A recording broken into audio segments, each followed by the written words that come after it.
Au nom du Père et du Fils et du Saint-Esprit, Amen. Grande joie d'être là avec toi en ce lundi 9 octobre. Et nous célébrons aujourd'hui Saint-Denis, évêque et ses compagnons martyrs. La première lecture d'aujourd'hui, c'est Jonas, le prophète Jonas, chapitre 1er, à partir du verset 1. La parole du Seigneur fut adressée à Jonas, fils d'Amittai. Lève-toi, lui dit-il, et va à Ninive, la grande ville, et annonce-leur que leur méchanceté est montée jusqu'à moi. Jonas se mit en route pour fuir à Tarsis, loin du Seigneur. Il descendit à Joppé et trouva un vaisseau à destination de Tarsis. Il paya son passage et s'embarqua pour se rendre avec eux à Tarsis, loin du Seigneur. Mais le Seigneur lança sur la mer un vent violent et il y eut grande tempête sur la mer, au point que le vaisseau menaçait de se briser. Les matelots prirent peur et crièrent chacun vers son Dieu. Et pour s'alléger, jetèrent à la mer la cargaison. Jonas, cependant, était descendu au fond du bateau. Il s'était couché et dormait profondément. Le chef de l'équipage s'approcha de lui et lui dit: Qu'as-tu à dormir? Lève-toi, crie vers ton Dieu. Peut-être Dieu songera-t-il à nous et nous ne périrons pas.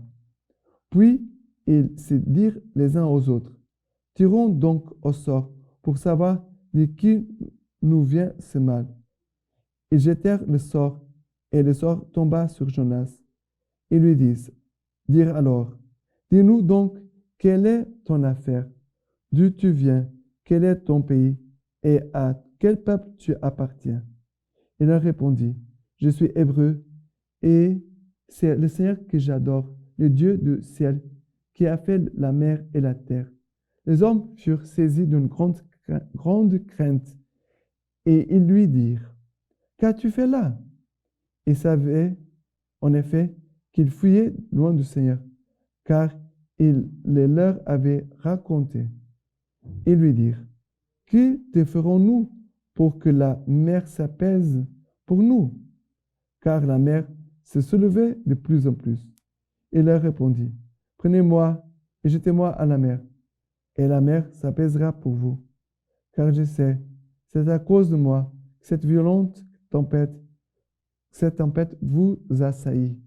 Les hommes ramèrent pour gagner le rivage, mais en vain, car la mer se soulevait de plus en plus contre eux. Alors ils implorèrent le Seigneur et dirent: Ah Seigneur, puissions-nous ne pas périr à cause de la vie de cet homme, et puisses-tu ne pas nous charger d'un sang innocent, car c'est toi, Seigneur, qui as agi selon ton bon plaisir. Et s'emparant de Jonas, ils jetèrent à la mer, et la mer apaisa sa fureur. Les hommes furent saisis d'une grande crainte du Seigneur. Ils offrirent un sacrifice au Seigneur et firent des vœux. Le Seigneur fit qu'il y eut un grand poisson pour engloutir Jonas. Jonas demeura dans les entrailles du poisson 3 jours et 3 nuits.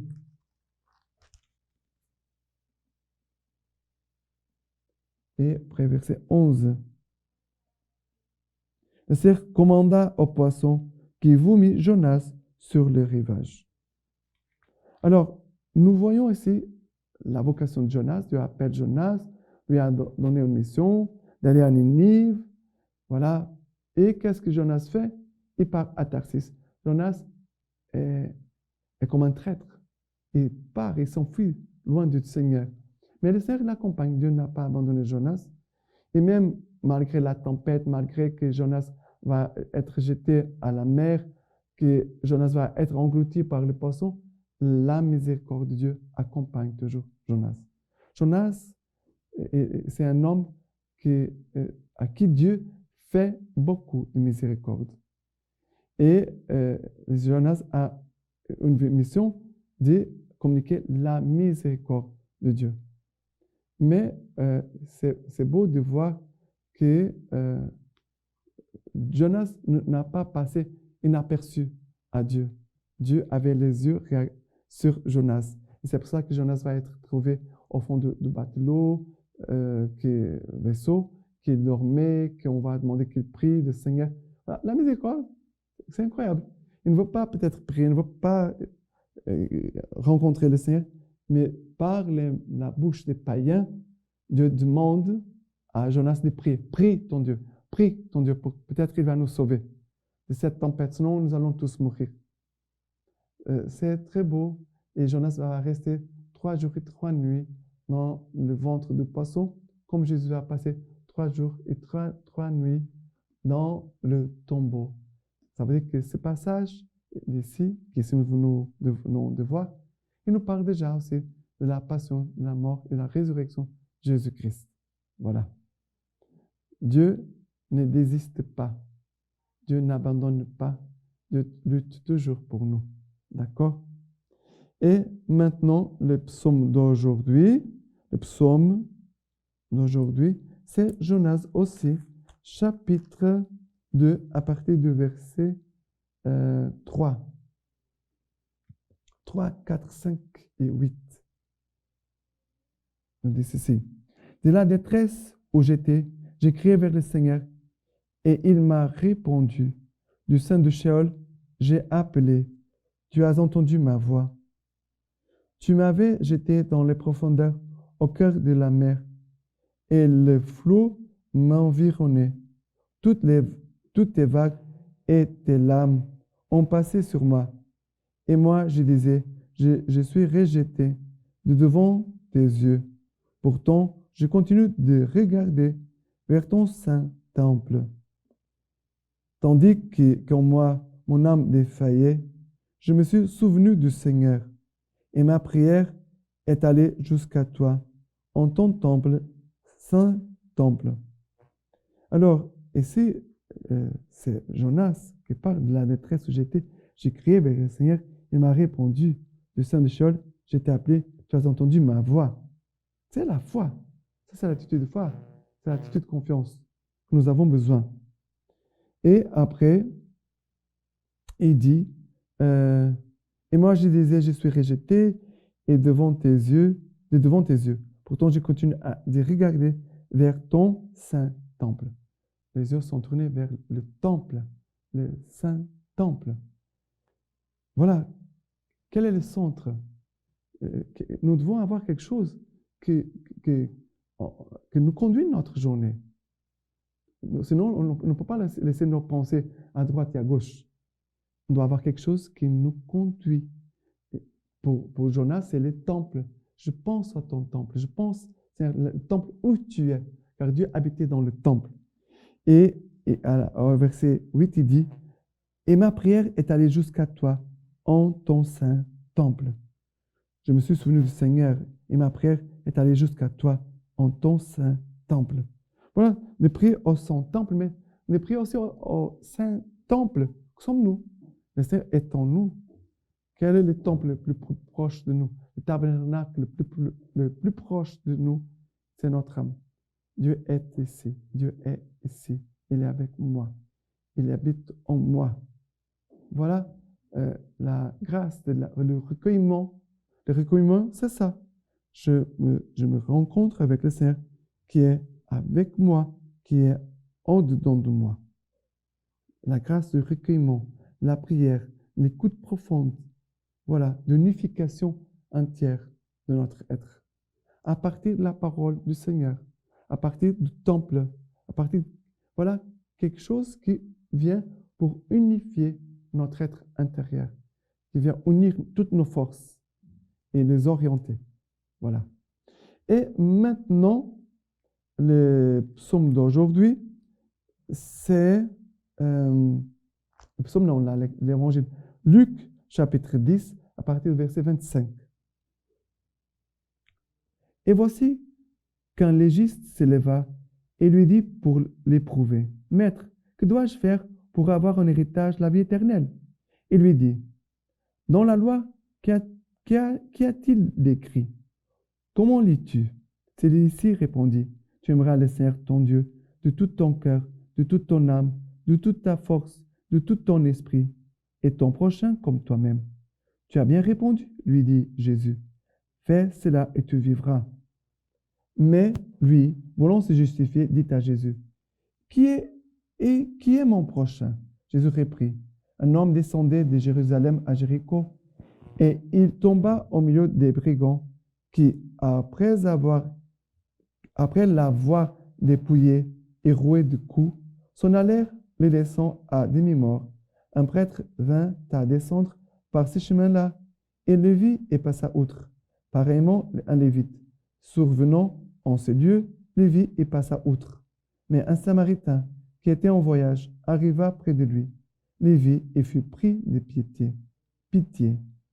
Il s'approcha, banda ses plaies, et versant de l'huile et du vin, puis le chargea sur sa propre monture, le mena à l'hôtellerie et prit soin de lui. Le lendemain, il tira 2 deniers et les donna à l'hôtelier, en disant, prends soin de lui, et ce que tu auras dépensé en plus, je te rembourserai, moi, à mon retour. Lequel de ces 3, à ton avis, s'est montré le prochain de l'homme tombé aux mains des brigands? Il dit, celui-là qui a exercé la miséricorde envers lui. Et Jésus lui dit, va et toi aussi fais de même. Jésus nous dit à chacun de nous la même chose aujourd'hui. Va et toi aussi fais de même. Il faut faire la miséricorde. Le prochain, c'est la personne qui est proche de toi. Voilà. Quelle est la personne plus proche de toi? C'est ton prochain.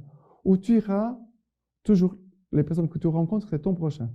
Ça, tous les frères et sœurs que tu rencontres, toutes les personnes, pendant toute la journée, si tu vas marcher, si tu vas à la maison, si tu vas rencontrer quelqu'un, c'est toujours ton prochain. C'est toujours ton prochain. C'est vrai que l'image du Samaritain, c'est Jésus. L'image de l'hôtellerie, c'est l'Église. L'Église nous accueille à chacun de nous, estropiés, malades, blessés, tristes. L'Église nous accueille toujours. Jésus est vraiment le bon Samaritain qui prend soin de nous, qui prend soin de nous, qui paye les 2 deniers, ça veut dire le Nouveau et l'Ancien Testament. Jésus est en train de payer avec les 2 commandements, aimer Dieu de tout ton cœur, de toute ton âme, toutes tes forces, toute ton intelligence. Voilà, et d'aimer ton prochain comme toi-même. Les 2 deniers, c'est ça. Le Nouveau et l'Ancien Testament, c'est les 2 commandements, aimer Dieu et son prochain. Voilà que Jésus nous aime aussi avec sa nature divine, sa nature humaine. Jésus est vrai Dieu et vrai homme. Voilà que le Seigneur nous communique tous ses mérites, de ses souffrances, de sa passion, de ses plaies, de son sang précieux.